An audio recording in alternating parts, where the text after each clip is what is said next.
Hello friends, রোশনাই এপিসোডে সবাইকে স্বাগতম।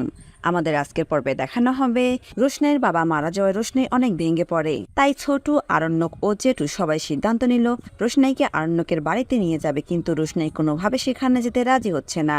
রোশনাই বলে, আমার বাবা যেখানে থাকে আমি সেখানেই যাব, ওখানে আমি ভালো থাকবো, কেউ আমার ক্ষতি করতে পারবে না। ছোট বলে, এটা তুই কি বলছিস রোশনাই? কেউ তোর ক্ষতি না করতে চাইলে কেউ জলে তোকে ডুবি মারতে চাইতো না, অবশ্যই কেউ তোর ক্ষতি চায়।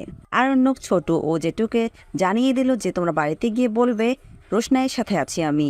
রোশনাই যদি আমার সাথে না যায় তাহলে আমি ওর সাথে ওর বাড়িতে যাব। কিন্তু রোশনাই কোনোভাবে আরণ্যককে তার সাথে নিয়ে যেতে রাজি হচ্ছে না। আরণ্যক বারবার রোশনাইকে মনে করিয়ে দিচ্ছে যে ওর বাবার মৃত্যুর প্রতিশোধ নিতে হবে, আর সেটা আমাদের ওখানে লড়াই করে সবার অপমান অসম্মান সহ্য করে থেকে তারপরেই সম্ভব। আমি জানি আমাদের বাড়িতে গেলে অনেক সমস্যা হবে, অনেকে অনেক কিছু বলাবলি করবে, কিন্তু সেটা আমি সামলিয়ে নেব। রোশনাই, তুমি চলো আমার সাথে। অনেক বলাবলির পর রোশনাই আরণ্যকের বাড়ি যেতে রাজি হলো। এরপর ওরা সবাই মিলে রোশনাইকে নিয়ে আরণ্যকের বাড়িতে চলে আসলো। এদিকে গরিমা আরণ্যকের বাবা মাকে বলছে, আপনাদের ছেলে এই বাড়ির লোকজন ছাড়াও বাইরের একটা মেয়েকে নিয়ে আসছে। আমি তাকে বারবার বারণ করার পরেও সে আমার বারণ শোনেনি। গরিমার এই কথা শেষ হতে না হতেই আরণ্যক রোশনাইকে নিয়ে গেটে হাজির। আরণ্যকের মা বলল, এটা তুই কি করলি বাচ্চা? কেন তুই এই মেয়েটাকে নিয়ে আসলি?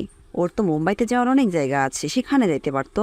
তোকেই যে ওকে নিয়ে আসতে হবে সেটা তো নয়। গরিমা বলল, আরণ্যক, আমি তোমাকে এত করে নিষেধ করলাম ওকে নিয়ে আসতে, তারপরে তুমি ওকে নিয়ে আসলে?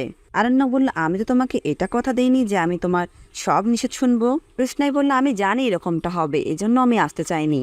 আমাকে যেতে দিন আপনারা, আমি যাবই, আমি এখানে থাকতে পারবো না। প্লিজ আমাকে আর আটকাবেন না, আমি এখান থেকে যেতে চাই। এরপর বড় মা গিয়ে রোশনাইকে বলল, মা আয়, আমার সাথে আয়। এই বলে তাকে নিয়ে যাওয়ার সময় গরিমা হঠাৎ করে রোশনাইকে ধাক্কা দিয়ে ফেলে দেয়, আর রোশনাই সাথে সাথে মাটিতে পড়ে গিয়ে অজ্ঞান হয়ে যায়। তো বন্ধুরা, এর পরের ঘটনা কি হতে চলেছে জানতে হলে আমাদের টলি স্টোরি টাইম চ্যানেলে চোখ রাখুন, আর আপনাদের সুন্দর মতামত আমাদের কমেন্ট বক্সে কমেন্ট করে জানাবেন। ধন্যবাদ।